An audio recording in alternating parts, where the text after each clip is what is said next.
बिस्मिल्लाहिर्रहमानिर्रहीम। अस्सलाम वालेकुम। कुकिंग एंड ब्यूटी विद तैनियत में आपको वेलकम कहती हूँ।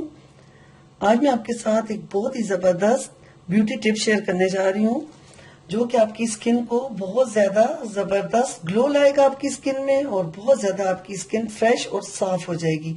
उसके अलावा आपके चेहरे में जो झुर्रियां हैं स्पेशली, या ब्लैक स्पॉट्स हैं, डार्क सर्कल हैं, वो इस रेमेडी से के इस्तेमाल से एकदम से खत्म हो जाएंगे और आपको अपनी स्किन में वाज़ेह फर्क नजर आएगा। तो ये है ग्रेप फ्रूट, जिसको आप चकोतरा भी कहते हैं।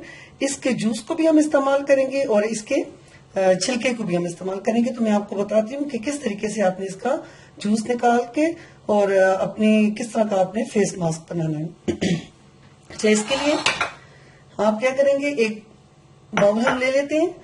उसमें आप 1 टीस्पून के करीब मैदा ले लें और 1 टीस्पून आप उसमें चावल का आटा ले लें और 1 टीस्पून ही आप इसमें मुल्तानी मिट्टी ले लें। ये 3 चीजें आप डाल दें और ये हमने चकोतरे का जूस निकाल के रख दिया है। अब इसको हम डाल के इसका अच्छा सा स्मूथ सा पेस्ट बना देंगे। अच्छा, इस जूस से आप रात के वक्त सोते वक्त रुई के साथ लगा के अपने हाथों और अपने चेहरे पे अच्छे तरीके से आप इसको लगा दें और इसकी क्लेंजिंग करें। तो आप देखेंगे कि आपके चेहरे की जो धूप से या डस्ट से जो स्याही सी आ जाती है, तो आप देखेंगे कि बिल्कुल निकल के साफ सुथरा हो जाएगा आपका चेहरा, क्योंकि इसमें विटामिन ए और विटामिन सी पाया जाता है, जो कि हमारी स्किन के लिए बहुत ज्यादा फायदेमंद है। इस तरीके से आप इसको हल्का सा स्मूथ सा पेस्ट बना लें। ये देखें, इसका बहुत ही जबरदस्त सा और स्मूथ सा पेस्ट बन चुका है। इसको आप अपने हाथों पे और चेहरे पे अच्छे तरीके से अप्लाई करें और तकरीबन आधे घंटे के बाद आप अपना चेहरा और हाथ धो लें। तो आप देखेंगे कि आपको अपनी स्किन में एक निखार नजर आएगा।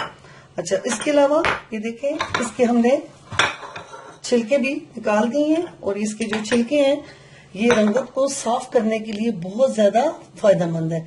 ये स्किन की सफाई के लिए बिल्कुल साफ सुथरा करने के लिए, ये देखें, आप इसके छिलकों को सुखा के और ग्राइंड करके अपने पास उसका पाउडर रख सकती हैं, वो भी आप मास्क यूज कर सकती हैं। उसके अलावा इसके जो फ्रेश छिलके हैं, आप इस तरीके से इसको अपने हाथों पे और अपने चेहरे पे बहुत अच्छे तरीके से इसका मसाज करें। तो आप देखेंगे कि आपका हाथ और आपका जो चेहरा है वो बहुत ज्यादा वाइट हो जाएगा और इसकी सारी जो स्याही है वो खत्म हो जाएगी। इस तरीके से आपने इसकी छिलके से अपने हाथों की क्लींजिंग करनी है। उसके अलावा एक तरीका ये भी है कि जिस तरह आप क्लींजिंग मिल्क यूज करती हैं, तो इसके जूस को आप लेके और रुई के साथ उसको डिप करके तो अच्छे तरीके से अपनी स्किन को साफ करें। आप देखेंगे कि आपकी जो स्किन है वो बिल्कुल निखरी निखरी हो जाएगी। तो ये क्लींजिंग मिल्क की जगह भी इसका जो जूस है वो काम करता है। ये देखिए,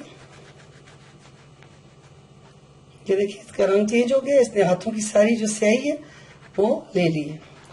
और आप इस तरह इसके मास्क को इस तरीके से अपने चेहरे पे और अपने हाथों पे अप्लाई करें और आधा घंटा जब ये सूख जाए तो फिर हल्का सा मसाज करके इसको धो लें।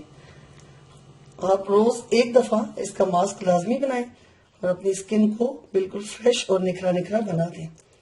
उम्मीद है कि आपको मेरी ये ब्यूटी सीक्रेट बहुत ज्यादा पसंद आएगा। अगर आपको मेरी ये वीडियो पसंद आए तो मेरे channel cooking and beauty with Tainiyat को जरूर सब्सक्राइब करें और बेल आइकन को दबाना ना भूलें, ताकि मेरी जबरदस्त आने वाली जो वीडियोस हैं वो आपको सबसे पहले मिले। अब मुझे इजाजत दें। अल्लाह हाफिज।